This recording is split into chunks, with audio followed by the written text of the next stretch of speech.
I've been gardening for my entire life, since I was about 5 years old. And if we're being completely honest, I did follow a lot of science tips out there solely because the masses were following them. It wasn't until I started a degree in soil science and plant science, and then working in the world of agriculture, that I began to start to question some of these really common plant hacks that gardeners use, and asking why and where did this come from? Now, if you've hit that subscribe button and you're part of the geek crew, you guys already have a science-based brain that is questioning everything, which is exactly what we want. And so today's video, I'm actually going to look at 3 very common plant myths that we haven't yet discussed on this channel to look at what the science says in regards to whether or not it is legitimate and something that you should follow as a gardener. Number 1 is removing the flower clusters when you actually transplant. So this comment actually came up in a video I did about peppers, and I think it also came up in the comment section on a video I did about tomatoes. So the idea here is that these flower clusters get removed when you transplant. And that is because of the stress induced by transplanting a new environment. And you want that plant to focus on recovering from that transplant shock. And in truth, it makes sense. It's something that I actually followed for years. And while it seems logical still to this day in my mind, the studies show that that is not the case. Transplant stress in general, it is caused by 10 very specific situations or things that happen to the plant. Now, I'm not going to go into too much detail there because I did do a whole video just on transplanting in general and how to recover from each one of these 10 individual issues. But what I will say is that the flower clusters themselves, actually their removal makes very little to no difference. And that is because flowers themselves don't take up that much gas in the tank when it comes to bringing a plant back to life. Not only that, but the plant itself and some of the symptoms you're seeing isn't going to change if you remove leaves or flowers per se. But like I said, if you want to learn more on transplant shock, then I suggest you check out this video right here. I'll post it at the top. All you're doing when you remove these flower clusters is you are causing your own demise, particularly in a cold climate, because you are ensuring that you get a harvest much later. Because now you have to wait for your next set of flower clusters to come before you get that harvest. So instead, try leaving your flower clusters in place. And as always, be your own garden scientist. Do it with half, or if you really don't trust it, only a quarter of your plants to see if it makes any sort of a difference, whether or not you remove them or leave them behind. Next up is going to definitely piss the internet off, and that is whether or not you should let your leaves get wet. Now, this one I questioned for the first time in a really long time, because this is the first time in a really long time that there's actually been any moisture in my environment. It's been so incredibly dry where I'm from that I don't get a lot of rain. But now I have a lot of rain and I don't have a lot of disease. And so logically in my head, I thought to myself, leaves are wet, no disease is present. So the disease probably isn't present because there is no heat, right? Well, turns out that that may not be the case once I actually started to research this. The whole never get your leaves wet, always water at the base because it prevents against disease may actually not be the truth, particularly depending on how your garden is set up. So I think the logical part here is that water doesn't create disease. The pathogens themselves do. Meaning if you were to grow a tomato or a cucumber in a completely sterile space, you are never going to end up with blight or powdery mildew. But water itself does help to spread and help spores and disease in and of itself survive and live a very happy, healthy life. And that's just solely due to moisture. Not to mention the water falling on the soil and the splashback of that soil actually does spread a lot of pathogens as well, because that's actually where a lot of pathogens come from. This is why with powdery mildew, I constantly say this.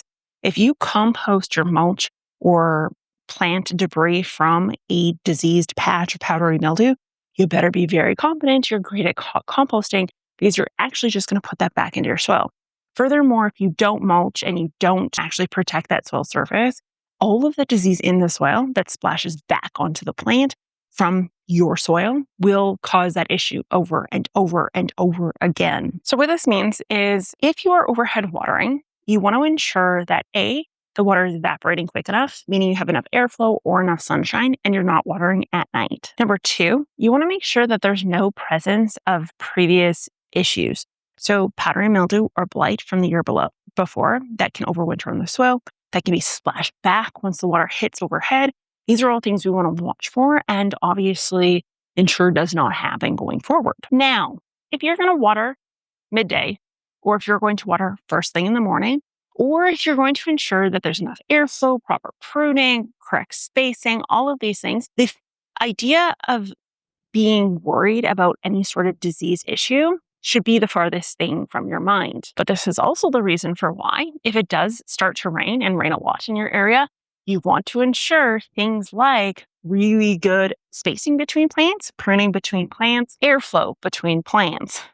This is particularly true if it's rainy and then humid or just not sunny at all. By the way, these are the prettiest fuchsias I've ever seen in my life. It's purple. I got them from Wilson's here in Saskatchewan. And I'm not going to lie, I'm a purple nut, but like, holy henna, I'll do a close up on those bad boys. But that actually does lead me to my next one, and that is only harvesting when everything is fully ripe. And the idea here is better nutrition, better harvest, bigger harvest, and it could not be any further from the truth. Tomatoes and peppers, for example, actually continue to ripen after they have been harvested. I did a video specifically just on the stages of tomato ripeness and when to harvest, and the breaking and what we call the breaker stage is actually when tomatoes aren't going to receive anything more from that plant. Research shows time and time again that those tomatoes will have the same flavor, the same nutritional value, and actually won't split and get some of the other issues that we commonly see with later harvested plants. In my case, that obviously does include cracking and splitting, which we commonly see when water is continued to be added after everything's ripened, and predation. I've got mice, maybe, possibly, I think that's what it is, or birds that constantly take out my tomatoes. And so when I harvest at the breaker stage, I'm getting all the same benefits without any of the loss. Now, this isn't the case for every single plant. Peppers, for example, do have some things that increase as they change from green to a red color. Vitamin C increases, carotenoids and antioxidants also do increase as well. So waiting can and will improve your nutritional value of that fruit. But there's a trade-off here. If you leave the plant on, if you leave that pepper on, few things are going to happen. A, it's going to get spicier, so maybe it's just out of your heat zone of what you can even consume.